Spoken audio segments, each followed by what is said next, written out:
watching the World 24/7 on the NDTV network. I'm Parmeshwar Bawa. An action-packed bulletin lined up for you. Let's begin with the top stories you need to know. As law enforcement and National Guard troops deployed by Donald Trump clash with protesters in LA, Gavin Newsom, the California governor, has compared the US president's actions to those of a dictator.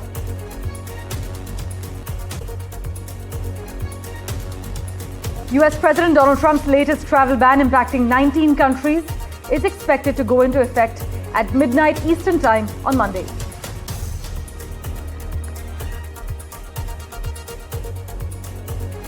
Chinese and US officials meet for trade talks today that will likely center around export controls and not tariffs.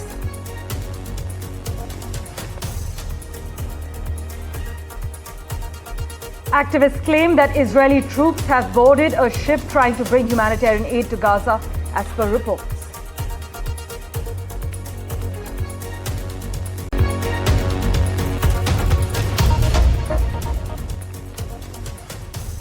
Well, a big focus, protests have flared up again in LA as demonstrators against immigration raids face off with law enforcement for a third day. Dramatic visuals coming in from the United States. Law enforcement officers have fired tear gas and rubber bullets at protesters. Reports state that some of those protesting have ignited vehicles in downtown Los Angeles as well. And US President Donald Trump, he has deployed 2,000 National Guard troops to the Los Angeles area following these protests against immigration raids targeting global businesses. Now, the move has marked an intensification of Trump's immigration crackdown. Past National Guard deployments to California have happened amid widespread civil unrest and at the request of the state's governor. Not isolated protests that saw clashes with police, though. Democrats, meanwhile, are criticizing the US president's order, with California's governor saying administration officials want a spectacle. Others, meanwhile, call for discipline. In fact, some state that protesters should take the authoritarian threat seriously and exert maximum self-control. But this deployment that you see, the visuals coming in on the left side of your screens and the right side, many analysts argue signals to other cities that retribution awaits those who would stand between immigrants and the administration's deportation machine. Well, asked if he planned to send US troops to LA further, Trump replied, "We're going to have troops everywhere. We're not going to let our country be torn apart like it was under Joe Biden." But he didn't elaborate. Listen in. California, are you prepared to invoke the Insurrection Act? Depends on whether or not there's an insurrection. No, but you have violent people, and we're not going to let them get away with it. Well, we're going to have troops everywhere. We're not going to let this happen to our country. We're not going to let our country be torn apart like it was under Biden and his auto pen. Deploying federalized troops is a dangerous escalation, but we need to be real about this. This is about another agenda. It's not about public safety. There's clearly no plan, and there is clearly no policy. I want the people of Los Angeles to know that we stand with all Angelenos, no matter where you were born.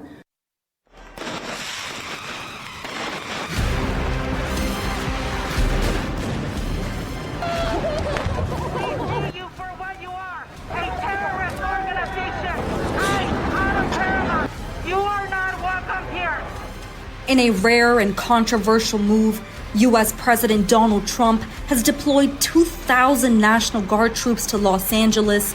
The mission, stamp out unrest triggered by sweeping immigration raids. And now, what began as enforcement has ignited a political firestorm. Typically, National Guard troops are deployed at the request of a governor, but in a stunning power play, Trump bypassed state leadership, invoking a rarely used provision of the Insurrection Act to take control himself. The federal crackdown on undocumented migrants has ignited widespread protests. Tensions have boiled over, with violent clashes and mounting outrage over the use of military force. All this as over 100 people have been arrested after ICE agents raided several businesses in search of undocumented workers. In the Latino majority Paramount District, residents confronted Border Patrol agents Officers responded with tear gas as streets filled with smoke and fires erupted, shrubs and debris set alight. The protests spiraled out of control as Trump ordered the deployment of California National Guard troops to contain the unrest. Earlier, the U.S. president lashed out at California's Democratic leaders, branding Governor Newsom and L.A. Mayor Karen Bass as incompetent for their alleged mishandling of the violent riots. He also announced new rules banning protesters from wearing masks, escalating an already volatile situation. Governor Newsom fired back, calling the move purposely inflammatory, warning it would further erode public trust and inflame tensions already running high. Trump's latest actions mark a dramatic escalation in his broader crackdown on immigration, blurring the line between law enforcement and military intervention. As troops patrol city streets, the question now remains, just how far is the Trump administration willing to go? Samia Afsar, NDTV World. And for further clarity on the matter, joining us on NDTV at the moment, Nee Quarterly-Quartai, White House correspondent for KBLA, live from Washington, D.C. We also have with us senior journalist Matt Clink. Thank you so much, Mr. Clink, for making time for us. What exactly are these National Guard troops doing in LA at the moment? Are they simply supporting ICE, or are they inching closer to policing protesters? Well, right now they're just guarding federal buildings. They're just doing that. But, look, from the scenes that most of the images that you have shown today are images of Los Angeles County Sheriff and Los Angeles Police Department officers. They have lost control to a large part. And look, that because Karen Bass is weak and because Gavin Newsom is weak, and they basically say that if you're in this country illegally, no problem, just keep staying here. And Donald Trump was elected to enforce immigration policies that return people who are in this country illegally to their country of origin. They showed pictures earlier on the local television of 5 of the criminals that they arrested. There was a murderer, there was a rapist, there was a person convicted of sexual assault. These are not salt of the earth, just normal people hanging out. The problem is that in California, and in particular in Los Angeles, they have allowed unfettered illegal immigration for multiple decades. And even the mere attempt to enforce the law, it freaks all of these people out. And they are violent. They are destroying the city. And because Karen Bass and Gavin Newsom refused to take action, Donald Trump federalized U.S. troops, the National Guard, and put them in place. There are only 2,000 of them there. And look, they're not inflaming anything, but the LAPD and the LAS Sheriff's Department have lost control. Right. In fact, Dr. Quartai is also with us for a quick comment. We're currently seeing and hearing about vehicles being torched, rubber bullets, tear gas being fired. Many say Trump is actually using these immigration protests to provoke a political showdown with blue states at the moment. But take us through what you're hearing and picking up from the ground. What's the mood in the Pentagon? Are military leaders aligned with this move? Or are there quiet reservations like in 2020? Well, I can't speak to the military and their reservations, but I can speak to the LA County Sheriff. This morning, I had a chance to interview Sheriff Robert Luna right after a briefing that he had on public safety. And they were caught off guard with the actions of President Trump federalizing the National Guard in Los Angeles. And by the way, it was not at the request of the mayor. It was not at the request of the governor. Yes. President Trump took it upon himself to create a situation that would provoke. And listen, LA City and the state of California, we are a sanctuary city. We are a sanctuary state, which means that, we don't coordinate, with federal authorities in terms of, deporting people out of our country without any sort of justification. We're not talking about criminals that they're going after. They're going after everyday people. Right. There were reports of ICE agents at elementary schools, at elementary school graduation. There were reports of ICE agents, taking a 9-year-old into custody. That's not who the people of Los Angeles are. That's not who the people of California are. And that's why you're seeing these protests in the streets. People are challenging this political stunt by the president. And let me just add the issue of due process.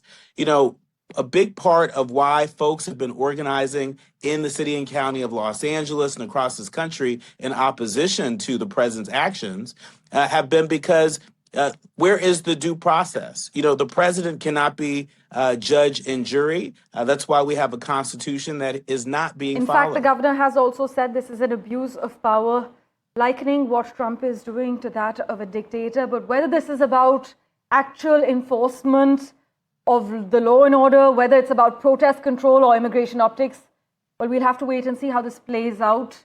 Thank you so much, gentlemen, those for joining us with your views. We will, of course, keep in touch with you for regular updates on what's happening in LA and across the US. Meanwhile, in staying with updates from the United States, Donald Trump's order banning citizens of 12 countries from entering the United States, that goes into effect at 12:01 a.m.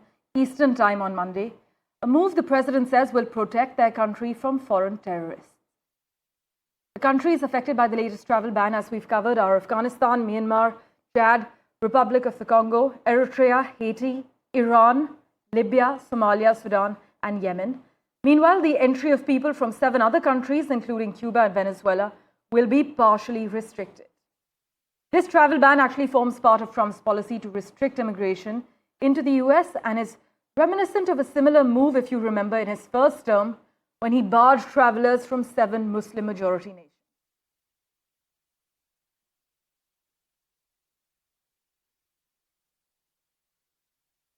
Meanwhile, Chinese and US officials meet for trade talks today that will likely center around export controls and not tariffs. Following the detente in the superpowers' trade war earlier this year, focus has shifted from high import duties to export restrictions on goods like semiconductors as well as rare earths. You see, analysts actually believe Washington will use the London meeting to push Beijing to speed up sales of minerals and other crucial components for manufacturing, while China is expected to argue for easing tech sales curbs, including on artificial intelligence chips. Chinese state media, though, struck a cautious note, saying that there is an important opportunity for relations to return to the right track, but the true test for the US lies ahead.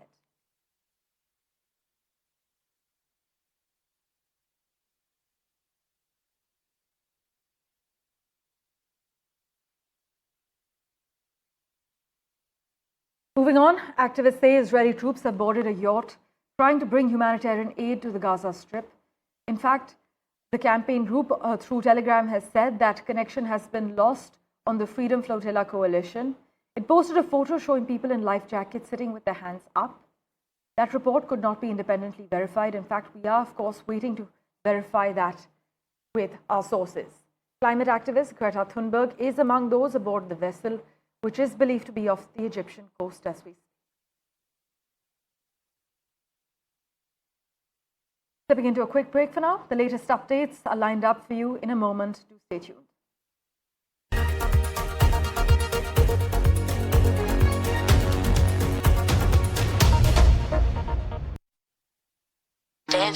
In other crucial news, a top US-based expert on China has warned of something worse than COVID if the United States is not careful.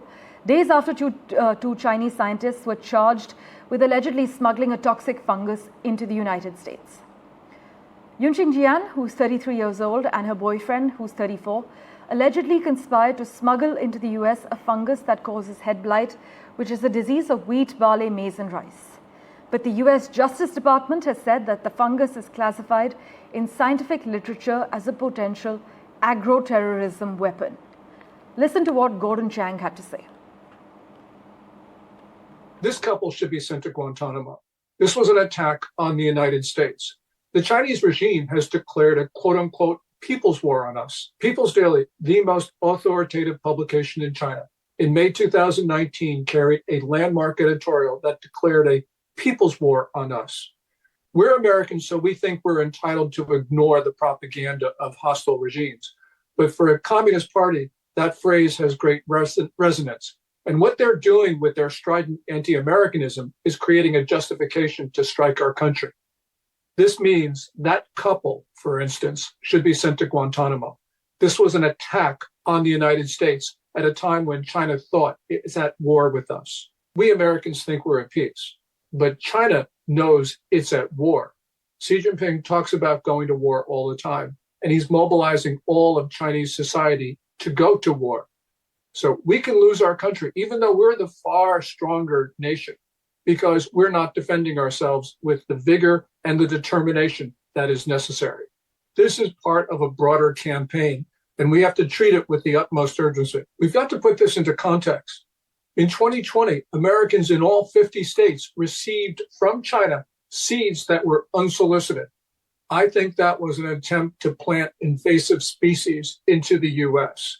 And then this year, Temu, the online Chinese retailer, sent seeds to Americans unsolicited. The only way to stop this is to sever relations with China. And I know people think that's drastic, but we are being overwhelmed. And eventually, we are going to get hit. We're going to get hit really hard. And with that, let's turn our attention now to Spain, where tens of thousands of people have gathered in central Madrid to protest against the government of Spain's socialist Prime Minister Pedro Sanchez and to demand an early general election as his party, his administration and his family continue to be beset by a succession of corruption allegations. Sunday's protest, called by the opposition Conservative People's Party under the slogan Mafia or Democracy, that attracted about 45,000 to 50,000 people in central Madrid. And with that, let's turn our attention to Colombia now, where Senator Miguel Turbe, a potential candidate in next year's presidential election, has successfully undergone an initial surgery after being shot and wounded in the capital, according to its mayor. The party has released a statement calling the shooting an unacceptable act of violence, and the government has said that it is offering $730,000 as a reward for information in this particular case.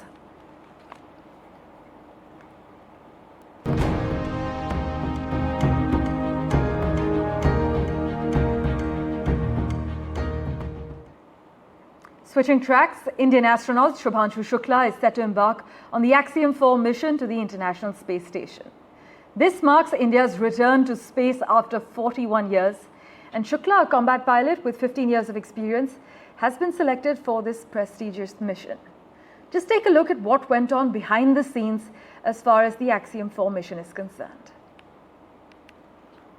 From the Indian Space Research Organization, AX-4 pilot Shubhanshu Shukla. Namaste. I'm Group Captain Shubhanshu Shukla. A fighter pilot for 15 years, he was selected as one of 4 Indian astronauts in 2020. Captain Shukla, are you ready for the ride? Will you do some yoga in space like your idol Rakesh Sharma did in 1984? The first Indian astronaut, Wing Commander Rakesh Sharma, traveled to space in 1984. I grew up reading about him in textbooks and listening to his stories from space. I was deeply, deeply impressed by him. This journey that I'm on, it has been a long one for me. And it started out somewhere. I didn't know that this is the path it is going to finally take. I would say that I've been extremely fortunate and extremely lucky to have gotten the opportunities to first fly all my life, which was a dream job for me, and then have the opportunity to apply to astronaut corps, and now consequently be here. The way this worked out for me was that probably a week before we arrived at Axiom was the time I came to know that I would be going. I was extremely excited to be here. I was very, very happy because this was a possibility for me to actually fly to space.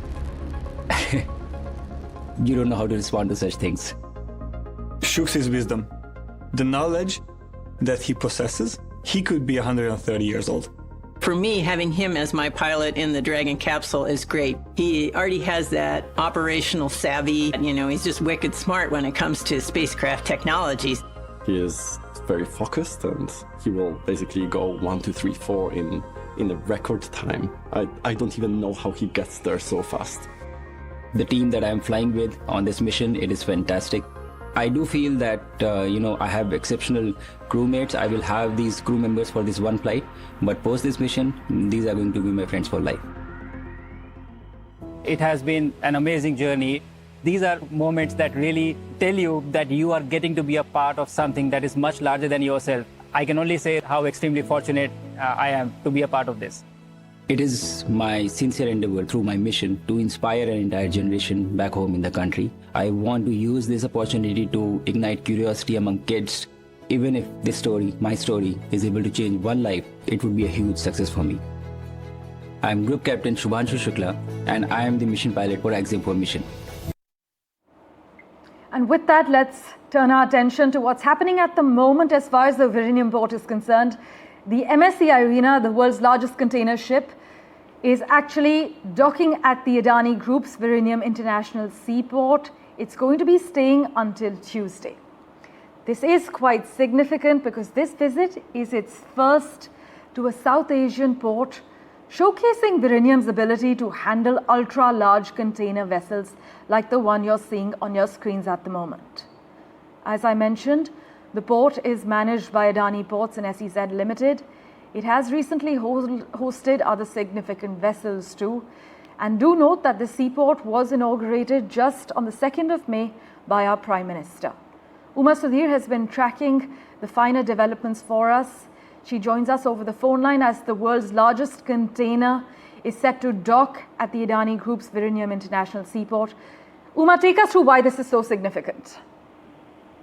So Virinium port has been designed as something that will really give India a big advantage to the global maritime scene in terms of the location, the kind of a proximity it has to different very important sea routes. And this particularly MSE Irena is something that has a huge capacity, actually one of the biggest capacities, 24,346 TEUs as they are called. That's a measurement that is used for talking about the capacity of the container ships, and this is 20-foot equivalent unit is the TEU, and this is almost 25,000 TEUs, which makes it the biggest to dock at Adani's port of Virinium.